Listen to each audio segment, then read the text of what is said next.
So hello everyone, hope you're ready for this week's top reports of UATV journalists. Let's go. Is Russia preparing for peace or maybe, just maybe, another invasion? Ukrainian intelligence has uncovered Moscow's secret preparations for a new offensive in the Sumy and Kharkiv region. Meanwhile, Putin refuses troop rotations, mobilizes another 150,000 more soldiers and continues daily terror attacks on civilians in Ukraine. Learn more from Serhii Kulias and Viktoria Smirnova.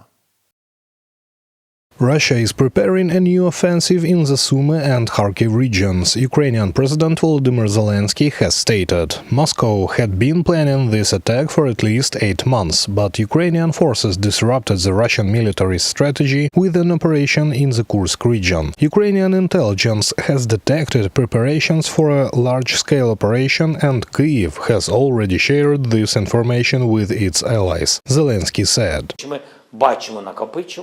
We see their troop buildup, we hear their intercepted communications, and their recorded conversations are of interest. They are speaking Russian and asking, why should we go to Sumy? When will this war end? They are afraid. This confirms that our analysis is correct. They want this. So, what should we do? We are preparing. In recent days, Russian airstrikes on the border areas of Sumy region have significantly increased, according to Ukraine's State Border Guard Service. Russian sabotage and reconnaissance groups have also repeatedly attempted to infiltrate the region. The commander-in-chief of the Ukrainian armed forces, Oleksandr Sirko, confirmed that Russia aims to expand combat operations into Sumy region. In the operational zone of Ukraine's Kursk military grouping, Ukrainian forces are holding the line and launching counterattacks to prevent Russian troops from advancing deeper into Ukrainian territory. In the 7.5 months since the start of the Kursk operation, the total losses inflicted on the enemy exceed 55,000 personnel. Of these, over 22,200 are irrecoverable losses, more than 31,800 are wounded, and over 940 prisoners of war. Oleksandr Zaslavets, Commander-in-Chief of the Armed Forces of Ukraine, on Facebook. Russia continues its daily shelling of peaceful Ukrainian cities and has not ceased attacks on Ukraine's energy infrastructure. On March 27th, Russian forces shelled Kherson, damaging the city's power grid, an outright violation of the agreement on mutual non-attacks against energy facilities, Zelenskyy stated. Міністр оборони отримав від мене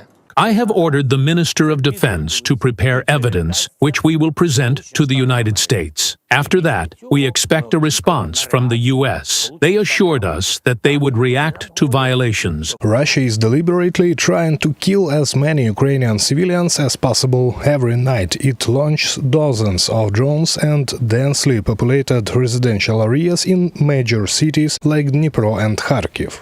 No military objectives, only terror against civilians. Dozens of them were injured, including children. Russia's actions show that Putin wants to prolong the war rather than reciprocating Ukraine, U.S., and partners' effort to end it. Andriy Sybiha, Minister of Foreign Affairs of Ukraine, on social network X.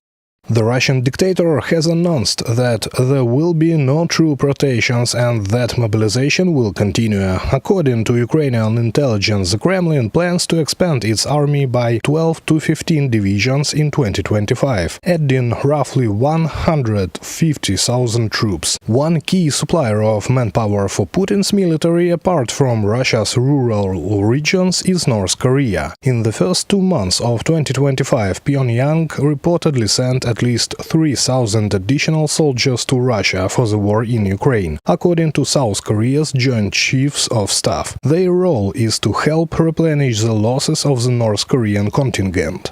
Of the some 11,000 North Korean soldiers dispatched to Russia, 4,000 casualties have occurred, and it appears that some 3,000 or more have been additionally dispatched in January and February. South Korea's Joint Chiefs of Staff, from the Yonhap publication. US President has compared the Kremlin's tactics to business negotiations, deliberate stalling, feigned agreements, and then presenting a list of demands. According to US Treasury Secretary Scott Bessent, Donald Trump may increase sanctions on Russia if it provides him with an advantage in negotiations. Bessent emphasized that whether sanctions are eased or tightened will depend entirely on Russia's next moves. Reported by Serhii Kulias Viktoria Smirnova, UATV News.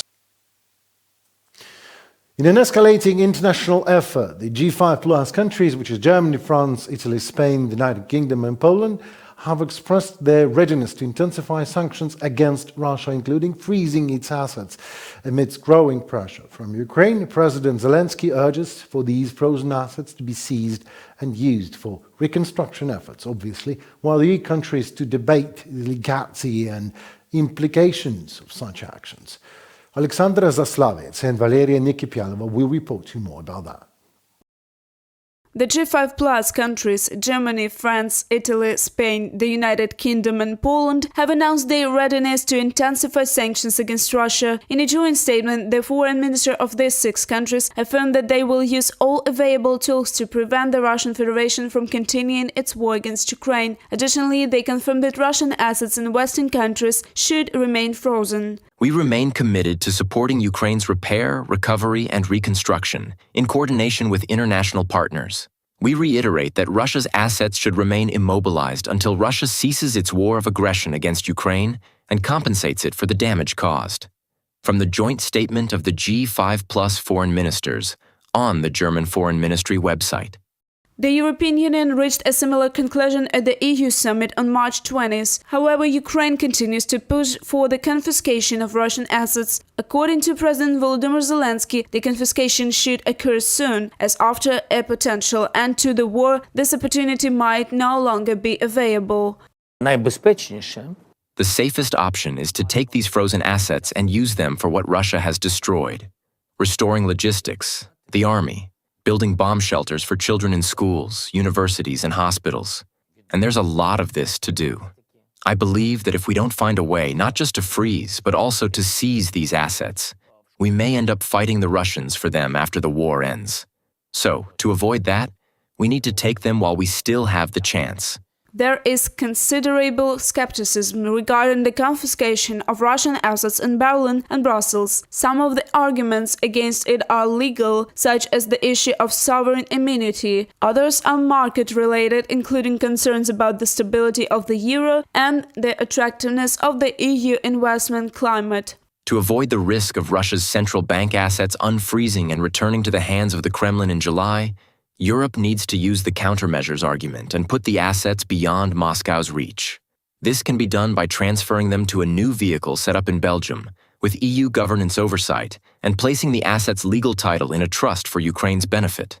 Importantly, the assets wouldn't be transferred to Ukraine, but would be used to generate a steady stream of annuity income to support its defense procurement and ongoing funding needs. From an article by the head of the European Center for Financial and Security Studies, and director of the Center for Financial Crime and Security Studies at RUSI, Kinga Redlowska and Tom Keatinga, from Politico publication. Countries such as Poland, the Czech Republic, the Baltic states, and Northern Europe consistently advocate for the confiscation of Russian assets and their use for Ukraine's needs. The Foreign Ministry of Foreign Affairs of Lithuania, Gintautas Birdas, noted that the frozen assets should serve as a leverage against Moscow, which continues to sabotage peace efforts. When talking about the Russians, we believe in the measures and precedents that have worked before.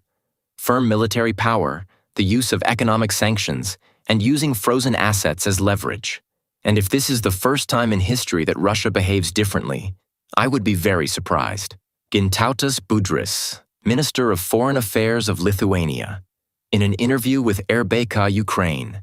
In 2022, following Russia's full-scale invasion of Ukraine, the G7 countries froze the Russian central bank's assets totaling nearly 300 billion euros. These assets are held in financial institutions around the world and generate income. As of now, the US, EU, UK, Canada and Japan are using them as collateral for a 45 billion euro loan to Ukraine. Meanwhile, as of November 2024, the total documented direct damage caused by Russia to Ukraine's infrastructure is approximately $170 billion, according to the Kyiv School of Economics. Reported by Oleksandra Zaslavets Valeriia Nekypelova, UATV News. And finally, some special and very special, maybe, report made by me, where I discovered the new groundbreaking platform of a land drone, Sirko S1, developed in Ukraine to help with logistics in wartime and in future with peaceful things.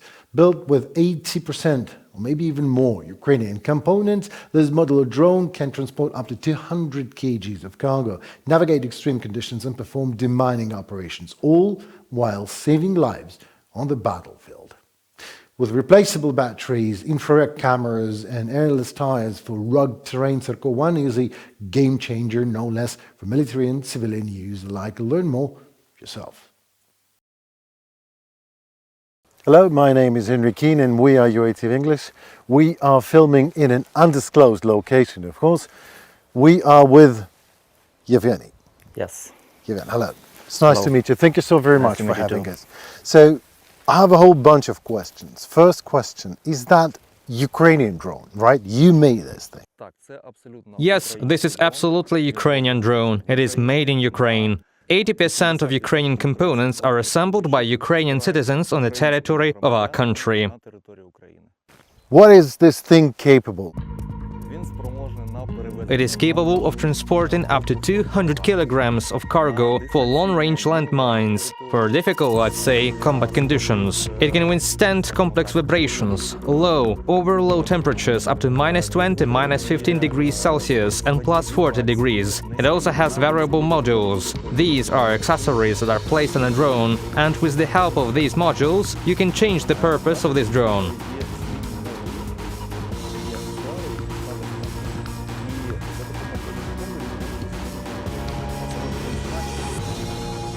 What about the battery? The battery in this drone lasts from 10 to 20 kilometers, but can be replaced as required. If the military wants to go further than 20 kilometers, we put more batteries. What about the price? What about the cost? I mean, this is an important question, you know. Yes, the basic version now costs 615,000 hryvnias, or about $15,000. This is without taxes, the basic version. But in the basic version there are things that can be changed, for example frequencies, cameras. It does not affect the price. Popyt великий. The demand for drones is not only on the ground, but any large ones in Ukraine, because now there are units where cars work and drones, not people. So is that the only model that you make? Or you're thinking about maybe expanding, maybe doing something else? Skylab is your name, right? Skylab. Yes. It's a nice name. I like it. So what are the plans? What are you planning to do? Skylab plans to saturate not only military robotic complexes, but also civilian ones after the war is over, because they are durable ones. They can work on enterprises, help in ports, and in any way with a large number of modifications, precisely by robots, that robots work and not people. How many time do you have to invest to learn to manipulate that thing? Basic training of a platform without accessories, without a tactical and strategic level of training lasts up to 3 days.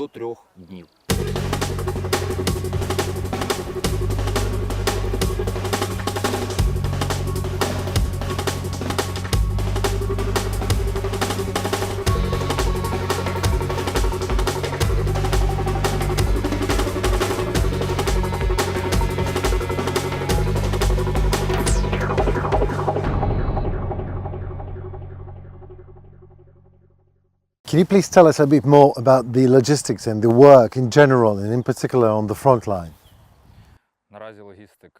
At the moment, logistics in the current war is one of the most difficult topics, because logistics has to wait. You can wait 7 to 8 days, and it is not a fact that it will even reach you. It has always been the most difficult problem in the war, because to bring something to the front line, any movement near the front line is, always very dangerous. You constantly need to hide from the hits of the mines. You're constantly being watched, and one of the biggest losses in the war is just during logistics. It is the delivery of food, ammunition, water, and similar things. Therefore, for me, as a tester, it is very important that the drone carries out logistics functions, because it saves lives on the front line for our fighters and greatly simplifies the logistics process. Can you tell us a little bit more also about that wheels? I see they're very special. Yes, these are ALS wheels. They were developed by our engineers specifically to avoid punctures on the front line, because this is a very big problem. From screws, fittings and other items, the wheels are constantly punctured, as on cars, pickups, APCs, anything. And these tires are specially designed so that even after a puncture you can safely get there and complete the set task. What about the camera? I can see the camera is there, right? Yes, our camera is day and night. You can monitor both day and night. You can also see the headlights with infrared lighting on the front. They illuminate the camera at night so that it is clearly visible how I look at the monitor during the day. It is very beautiful at night too. Riders on the storm.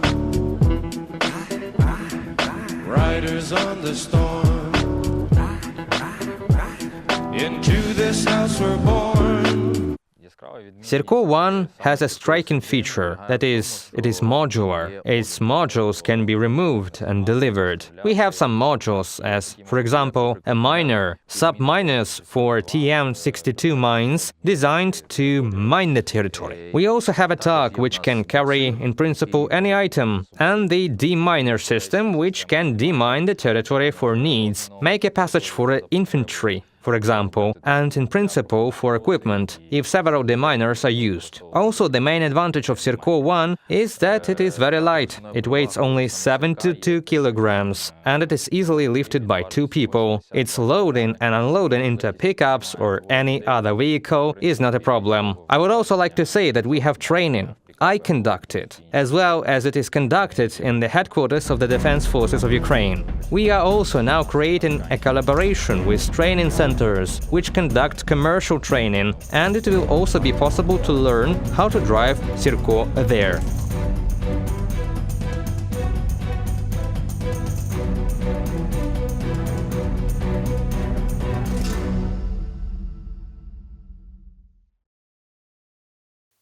Well, that's it for today. We hope that the new land drones, sanctions against the aggressor and Ukrainian armed forces will help stop the Russian offensive and Russian war as a whole. Be sure to share this video for Ukraine to be heard all over the globe. Thank you so very much and see you soon. Goodbye.